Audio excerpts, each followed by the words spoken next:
1506년 9월의 새벽, 창덕궁을 겹겹이 에워싼 병사들의 횃불이 조선 왕조 역사상 가장 충격적인 밤을 예고하며 한양의 어둠을 갈랐습니다.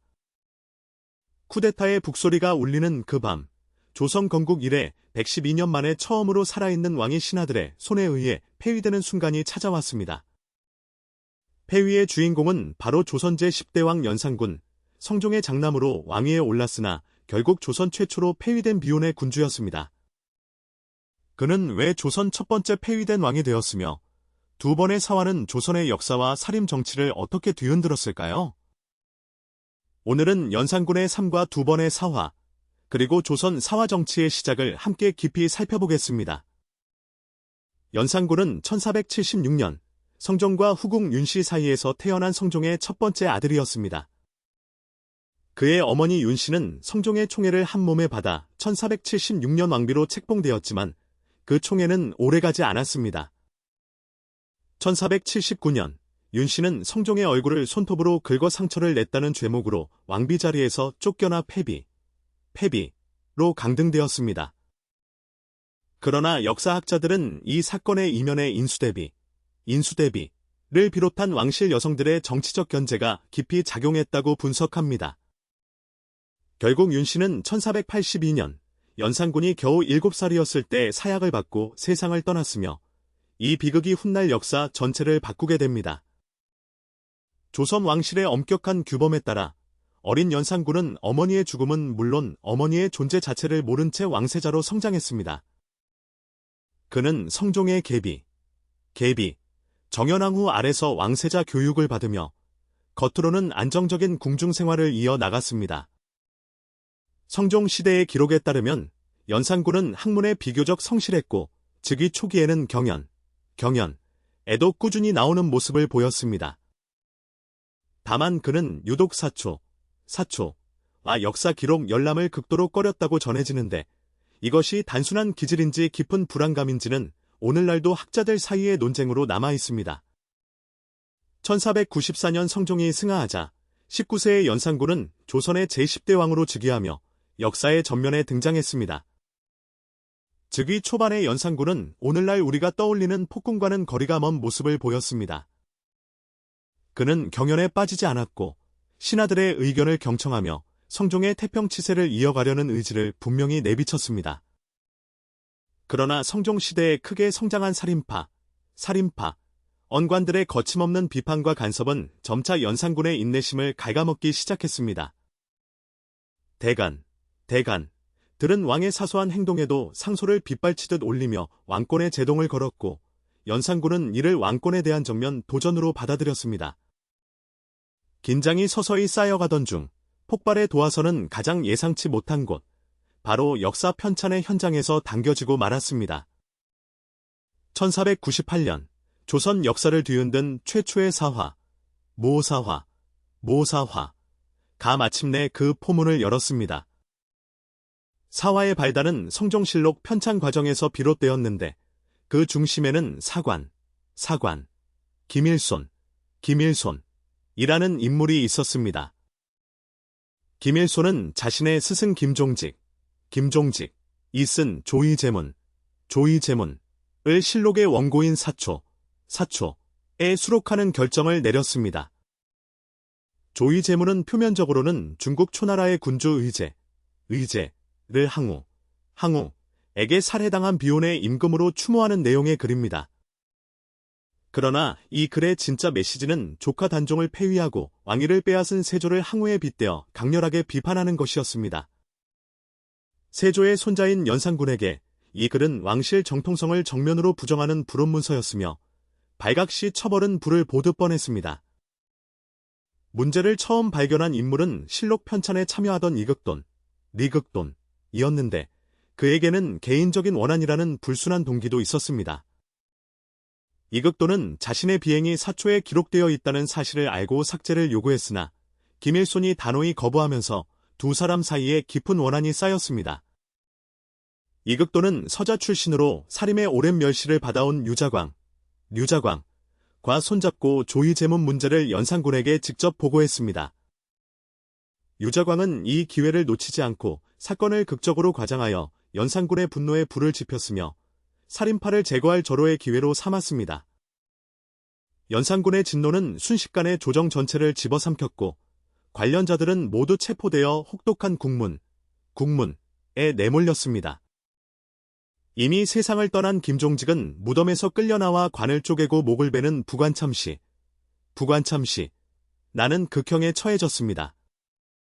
김일소는 능지처사의 형벌을 받았고 동료 표현말과 강겸 등도 처형되거나 유배길에 올랐으며 정여창 역시 이때 유배를 피하지 못했습니다. 모호사화는 살인 세력에게 가해진 조선 최초의 대숙청으로 역사 기록 문제에서 비롯된 전례 없는 정치적 참사였습니다. 이 사건은 사초가 부른 화로도 불리며 조선실록 편찬 제도의 허점이 권력 다툼에 처음으로 악용된 역사적 사례로 기록됩니다. 모호사화 이후 살인의 저항이 사라진 조정에서 연산군은 더욱 자유로운 전제 군주처럼 행동하기 시작했습니다. 그는 경연 참석을 점점 줄이고 신하들의 간언을 노골적으로 무시하며 독단적인 국정 운영을 이어나갔습니다. 흥미롭게도 연산군은 이 시기 방대한 한시와 한글시를 직접 짓고 음악을 즐기는 등 남다른 예술적 감수성을 발휘했습니다. 일부 학자들은 연산군이 탁월한 문학적 재능을 지녔다는 사실을 인정하면서도 그 예민한 감수성이 오히려 폭군화의 심리적 배경이 되었다고 봅니다. 그러나 연산군의 폭정을 돌이킬 수 없는 경지로 몰아간 결정적 사건이 1504년을 앞두고 마침내 수면 위로 떠오르기 시작했습니다. 1504년 갑자사화에 발단은 임사홍이라는 인물이 연산군에게 던진 충격적인 폭로에서 시작되었습니다. 임사홍은 연산군의 처조부로 살인파의 견제로 관직에서 쫓겨난 뒤 오랫동안 깊은 원한을 품고 기회를 노리던 인물이었습니다. 그는 패비윤씨가 어떻게 사약을 받게 되었는지, 그리고 그 결정에 누가 어떤 역할을 했는지를 연산군에게 낱낱이 고했습니다. 특히 주목할 것은 패비윤씨가 사약을 받기 직전 자신의 피를 적신 적삼을 남겼다는 기록으로 이 피 묻은 옷이 연산군에게 전해졌다고 합니다.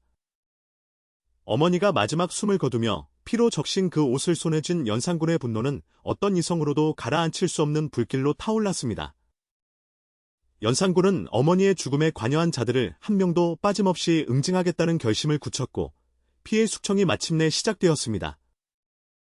이미 세상을 떠난 한명회와 정창손 등 성종시대의 권신들은 무덤에서 끌려나와 부관참시를 당했습니다. 한명회는 세조에서 성종에 이르는 두 왕대에 걸쳐 조선 최고의 권신으로 군림했던 인물이었지만 죽어서도 그 치욕을 피하지 못했습니다. 살아있는 신하들 중에서도 패비윤씨 사건에 조금이라도 연루된 것으로 의심받는 자들은 가차없이 처형되거나 유배길에 올랐습니다. 모호사화에서 유배에 처해졌다가 살아남은 김굉필은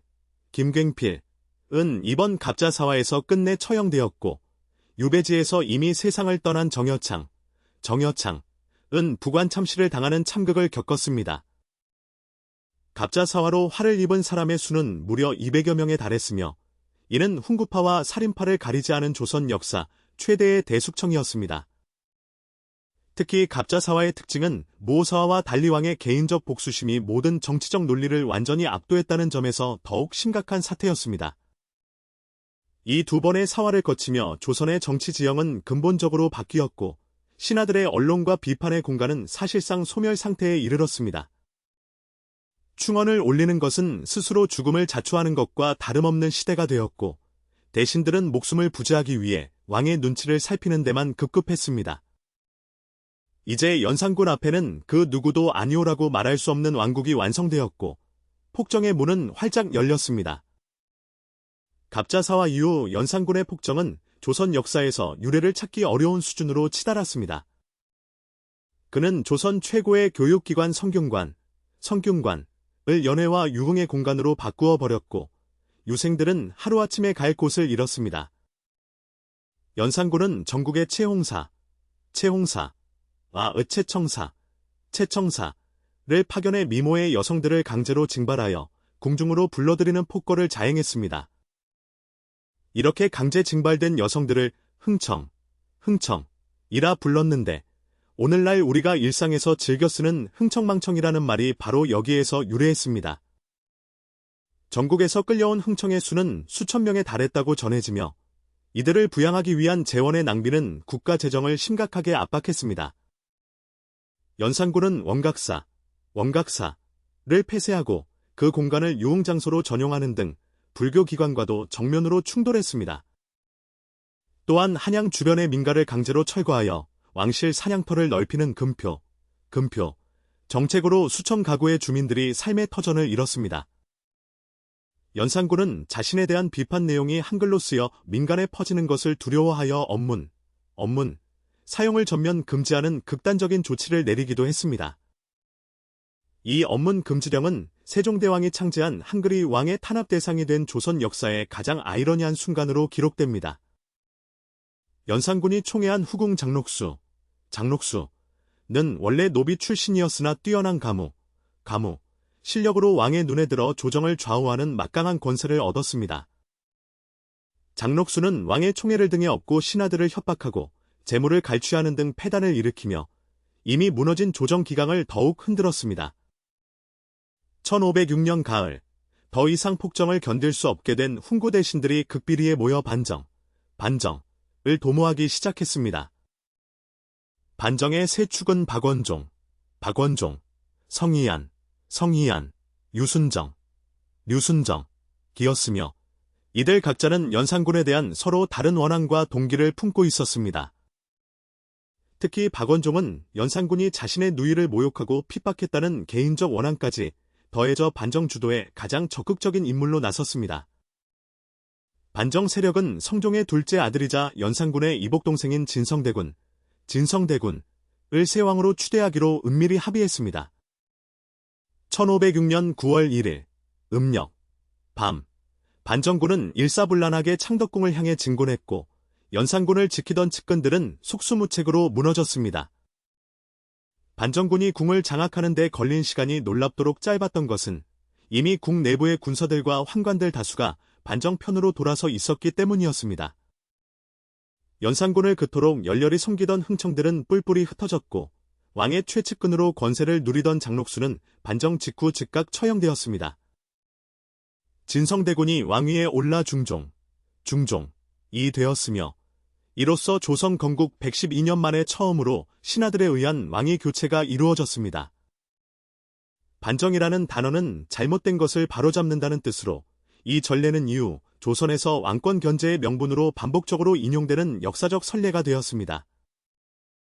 폐위된 연산군은 왕의 신분을 박탈당하고 강화도 교동으로 유배되는 쓸쓸한 신세가 되었습니다. 교동에 유배된 연산군은 불과 2달 만인 1506년 11월 31세의 젊은 나이로 생을 마감했습니다. 공식 기록에는 역병으로 사망했다고 나오지만 그토록 급작스러운 최후를 둘러싼 의혹은 오늘날도 완전히 사라지지 않고 있습니다. 폐위된 왕이었기에 연산군에게는 종묘에 모셔지는 묘호가 주어지지 않았고 그는 영원히 군으로만 역사에 기록되었습니다. 다음 편에서는 중종반정 이후 성리학적 이상 정치를 구현하려다 기묘사화의 제물이 된 비운의 개혁가 조광조의 이야기를 함께 살펴보겠습니다.